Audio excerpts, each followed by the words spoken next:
Bonjour, moi je suis l'étranger de service. Je viens de Marseille. Donc je vais essayer de vous secouer.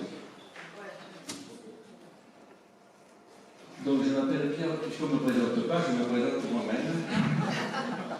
Je m'appelle Pierre Souvet, je suis cardiologue. Et j'ai créé il y a 15 ans l'association Santé Environnement Provence, puis France, sur tous les sujets santé environnement. Alors là, j'ai écouté avec attention ce qui s'est dit, et j'ai entendu un monsieur qui remercie en effet d'avoir pu reprendre du sport, mais et surtout de retrouver un lien social. La définition de la santé, ce n'est pas seulement l'absence d'infiabilité et de maladie, c'est un bien-être mental, physique et social.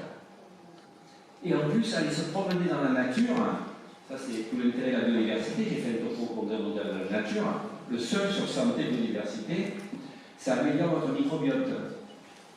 Et donc, la diminution sur une méta-analyse de plus de 40 études sur les liens de se promener et d'avoir accès à la nature, c'est, écoutez ce chiffre, moins de 31% de risque de mortalité. On est à peu près à moins de 20% de risque de diabète de type 2, etc. On reverdit les cours d'école. Le microbiote des enfants cutanés et digestifs s'améliore, moins de bactéries pathogènes, plus de bactéries non pathogènes. Donc des trucs incroyables qu'on ne connaît pas parce qu'on n'est pas formé. Je rencontre Madame Firmin Lemodo mardi à Paris, avec une délégation, parce que nous sommes associés à des vétérinaires. Il faut qu'il y ait un vétérinaire ou des vétérinaires dans la CPTS. Pourquoi? Par exemple, l'éthique. Il y a l'encéphalite attique qui vient de Sibérie, qui est déjà aux frontières de la France. Ça ressemble à la maladie blague, mais ça donne une méningo-encéphalite. Si le vétérinaire a vu des animaux, parce que les porteurs, ça peut être le chien, qui sont porteurs de cette maladie, oh la CPTS, chers amis, attention, piqûre de tique, c'est pas forcément maladie Lyme, c'est. Merci beaucoup. Ça peut être aussi, donc ça peut servir d'alerte. On trouve le même problème au centre de la France avec les antivirus. Les antivirus ont des flaires hémorragiques, le campagnol et le réservoir. Et comme aucun médecin ne connaît cette pathologie liée, vous vous promenez en forêt, vous respirez la déjection du rat, du campagnol, vous attrapez l'antivirus HALPA. Les vétérinaires, eux, ils sont au courant, ils peuvent vous aider. Donc au niveau national, à Mme Firmin Lemodo, puisque je serai accompagné du président de la Fédération des syndicats vétérinaires, on va demander à ce que les vétérinaires intègrent le CPTS. Voilà un exemple simple de collaboration, en plus du fait que pour Covid, ils auraient pu faire beaucoup plus de choses. Après, j'ai vu, vous parlez d'obésité, obésité de l'enfant.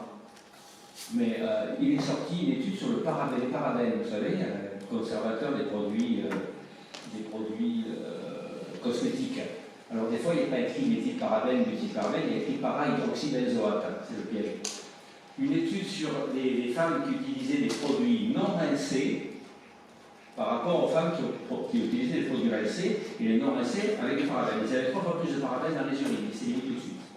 Le parabène pendant la grossesse modifie la leptine, qui est l'hormone de satiété. Et les enfants à la naissance mangent plus que les autres. Donc agir, faire du sport, bien évidemment, du régime. Mais c'est avant. Et je vous cite la liste des perturbateurs endocriniens obésogènes et diabétogènes, les biphénols, le tributyléthène, c'est une peinture pour les bateaux, pour éviter que les mollusques s'accrochent, les phtalates, tous les plastiques, les PCB, notamment les poissons prédateurs, les spadons, le thon, c'est plein de PCB, les polychlorobiphénides, c'est des cousins des dioxydes, les perfluorés, dans les éléments, les poils anti-adhésifs, tout ce qui est anti-adhésif, qu'on retrouve dans toute l'alimentation. Donc si vous voulez lutter, je l'ai dit, j'ai eu Firmin Lemodo, j'ai eu son conseiller il y a 3 semaines, si vous voulez lutter contre l'obésité, il faut agir en amont. Ok, moins d'obèses. Pour les troubles cognitifs, c'est pareil, l'autisme. Perfluoré, PCB, phtalates, tout ça influe sur la thyroïde. Et pendant la grossesse, la thyroïde, c'est indispensable pour avoir un enfant qui naît correctement avec un cerveau qui marche. Vous verrez que l'explosion des troubles cognitifs, des troubles du spectre autistique, c'est considérable. Donc, si vous voulez qu'il y ait moins de malades, donc je pense que tout le monde ici veut qu'il y ait moins de malades, il faut agir en prévention. Dépister, traiter, c'est notre boulot, on a été formaté comme ça, mais il faut agir en prévention. Pour la première fois, alors que le plan national santé environnement depuis 15 ans nous dit qu'il faut former les médecins, les professionnels c'est la conférence des doyens qui va faire, écouter bien, alors nous on a soutenu, on a poussé, un MOOC de 6 heures pour le premier cycle des études médicales, dans lequel il y aura santé climat, santé biodiversité. 6 heures pour le premier cycle des études médicales, il y a déjà 29 facultés qui ont accepté de rendre ce module obligatoire de 6 heures. Et pour les autres cycles, ce sera facultatif, 20 à 40 heures. J'avais une interne qui a fait une thèse sur le diabète, pas un mot sur le perturbateur endocrinien. Alors je vous ai fait la liste des perturbateurs endocriniens, endogènes et diabétiques. J'ai croisé à Paris une étudiante de 4e année en service d'endocrinologie, perfluorée, c'est parce que c'est. Donc il y a un manque de formation, une acculturation incroyable, et il faut qu'on progresse dans ce sens. Et donc voilà, c'est parti de ça, c'est moi il y a 15 ans. Je me suis remarié, mais j'avais les vestes un peu longues. Ma garde-robe a été refaite. Ça, c'est un cancérologue, un cardiologue, un généraliste. Et voilà un exemple du budget prévention. En PACA, le budget global de l'ARS PACA, c'est 17 milliards. Le budget prévention, c'est pas mal, c'est presque 3%. Tabac, il ne faut pas fumer, il ne faut pas boire, il ne faut pas manger gras. On a compris ça.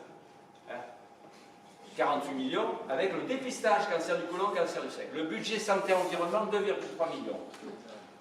L'ARS Île-de-France, c'est 2 millions, alors que c'est encore une ARS encore plus grande.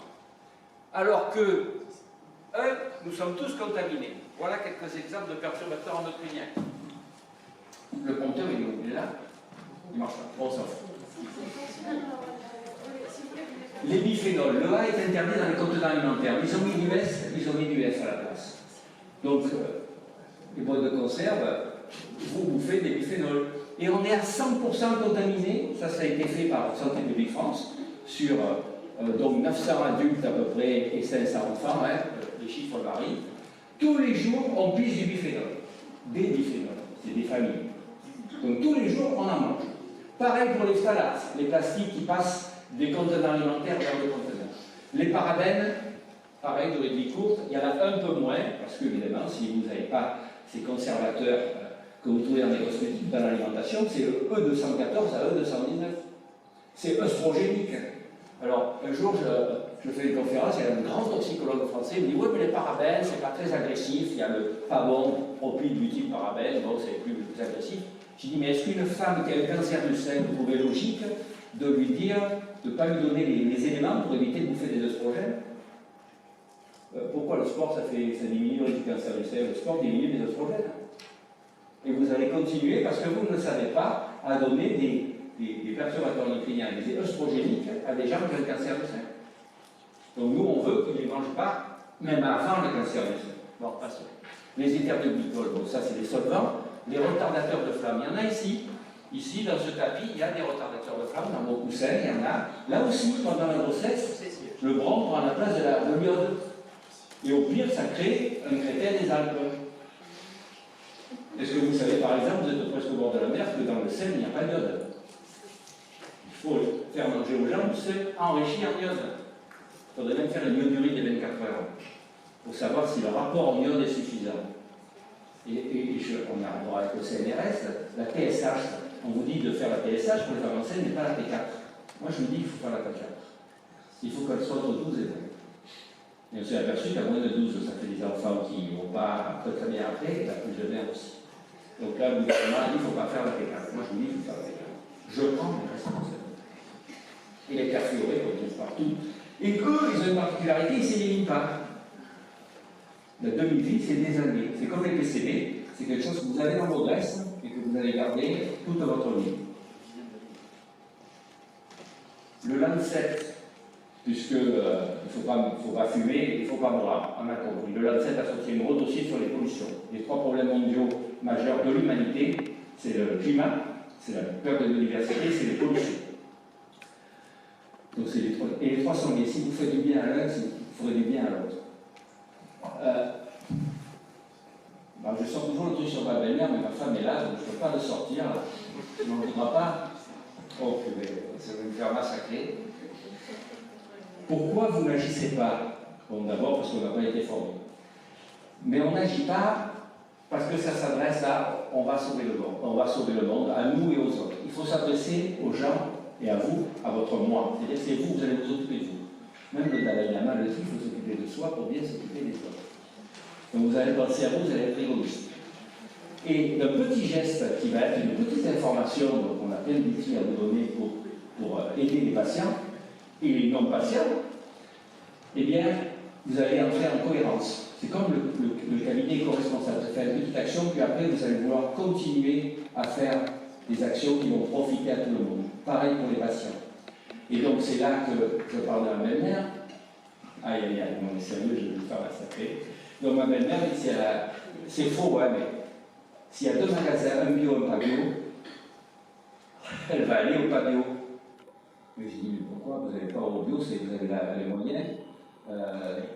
Parce que je ne suis pas malade. Il faut trouver une cohérence à ses actes. Donc si elle change, qu'elle va aller une fois au bio, elle va vouloir être cohérente, elle va continuer à aller au bio. Parce qu'elle a les moyens, évidemment. Donc il faut s'adresser au moins les patients et au moins à vous. Vous allez vous occuper de vous en arrêtant de boire dans des canettes plastiques ou des boîtes de conserve, éviter les plastiques, toute une série de recommandations que vous aurez. Et donc, le Lancet nous dit la première cause de mortalité dans le monde, c'est les pollutions modernes. Hein. Pollution de l'air, pollution chimique, devant le tabac actif et passif. Donc, comment faire une politique de prévention? Si on s'occupe comme de la moitié des choses en disant, ben ouais, c'est votre faute, vous faites n'importe quoi, vous ne bougez pas assez, oui, c'est vrai, il faut s'en occuper. Et c'est la première cause de mortalité. Vous voyez, le paludisme, les violences, le sida, c'est très très loin derrière. Donc, la prévention en santé, parce que c'est notre rôle. On n'est pas comme que des gens de soins, ça passe par la prévention de ces risques environnementaux. L'OMS le dit, eux ils disent qu'il y a à peu près 25% des pathologies qui sont liées à l'environnement, et lesquelles? Les maladies chroniques. AVC, cardiopathie ischémique, cancer. C'est pas la dysenterie ou la mélaniniase, c'est les maladies chroniques. Ces maladies chroniques, voilà le rapport que j'ai présenté à l'Assemblée nationale. Rapport de la CNAM sur les projections. La CNAM nous dit, le Conseil économique et social nous dit aussi, il y a plus de 20 millions de patients qui ont des maladies chroniques, c'est-à-dire qui ont besoin de soins continus, d'une aide, de médicaments, etc. Pas confondre avec les ALD. Les ALD, il y a un peu plus de 10 millions, mais par exemple, vous savez tous que moi, pour l'hypertension, ils ont supprimé une ALD. L'asthme, ce n'est pas une ALD, sauf un asthme dramatique. Pourtant, c'est des maladies chroniques. La projection de la CNAM, c'est qu'entre 2018 et 2023, il y aura 500 000 patients de plus à traiter. Quel type de pathologie? Vous voyez, maladie cardiovasculaire, 638 000 patients vivants de plus à traiter. Diabète, presque 500 000 de plus à traiter. Donc un nombre de patients qui augmente de plus en plus sur ces pathologies. Les seuls éléments qui devaient baisser, c'était la maternité et les traitements psychotropes. Ça, c'était avant le Covid, parce que je pense que les traitements psychotropes, ça risque d'augmenter aussi. Cancer, 230 000 patients de plus à traiter. Ça, c'est les dépenses d'assurance maladie. L'augmentation annuelle des dépenses d'assurance maladie. Donc vous voyez ici, ça c'était 2003, c'était la canicule. Ici, c'est le Covid. Tous les ans, ça augmente. Ça, c'est les dépenses ici en haut, dépenses courantes de santé, c'est-à-dire dépenses de sécu plus dépenses des patients, des mutuelles. 243 milliards en 2012, 307 milliards en 2021. Donc le nombre de malades qui ne fait qu'augmenter, le nombre de systèmes qui ne fait que souffrir de plus en plus. Donc un grand slogan, c'est si on ne veut pas remplacer la carte verte vitale par la carte bleue, il faut faire plus de prévention. Voilà quelques pathologies qui flambent. Alors je ne vous dis pas que c'est tout environnemental, hein. Mais quand même, j'ai regardé sur les cancers, glioblastome, plus 3,6% par an, testicules plus 1,5% par an, je pourrais ajouter cancer du pancréas, 3,7% chez la femme, un peu moins chez l'homme. Je ne pense pas qu'il y ait de trucs de dépistage et que le cancer du testicule, c'est un cancer du vieux. Hein. Donc vieillissement, dépistage, là, on oublie. Les troubles cardiovasculaires, les asthmes, bon, les allergiques, il y en aura 50%, beaucoup plus. Alors, le sperme, bon, il n'y a que des anciens, là. Moins 1,9% de spermatozoïdes tous les ans. On était à 100 millions il y a 50 ans. En 89, j'ai fait chiffre de l'INSERM, 75 millions. Et là, il y a une étude suisse sur les conscrits, donc des jeunes, hein. On est à 48 millions. C'est comme les insectes, 2% de moins par an. Et en plus, ils sont vilains. C'est-à-dire que dans cette étude, tu n'en as qu'un tiers, un bon tiers, 38%, qui sont en bon état, les autres ils sont mous, ils sont fatigués, donc s'il y a des jeunes, qu'il y a un jeune, tu vas au frigo de suite. Hein. Je te le dis, tu vas au frigo de suite. Ah oui, moi j'ai donné, bon, ça va, moi à l'époque, oh, mais tout le monde s'en fout. Les PMA, il y en a de plus en plus, hein, vous voyez tous les jours. Hein. Et les perturbateurs, les pesticides, alors les herbes, c'est peut-être les pesticides, parce que pour nous, les pesticides sont perturbateurs endocriniens, œstrogéniques, anti-androgéniques. Voilà le secret. Les troubles du spectre autistique, étude américaine, hein, parce qu'en France, il n'y a pas. Sur les mêmes critères, on avait, donc augmentation, on avait 1 sur 68, maintenant en 2014, je n'ai pas trouvé plus récent, 1 sur 40. Bon. Étude américaine. Par Alzheimer, 225 000 nouveaux cas par an. Alors, vous savez qu'elle est bien maintenant connue pollution de l'air Alzheimer. Parce que les particules ultra fines, les nanoparticules vont au cerveau, passent la barrière hémato-encéphalique, passent par le bulbe olfactif, et vont provoquer de l'inflammation au niveau du cerveau, etc., etc. Et les anomalies de l'appareil génital, là aussi, ce n'est pas une maladie du vieux et du dépistage. On est absence testiculaire de 2,6% par an, tout ça sont des chiffres officiels.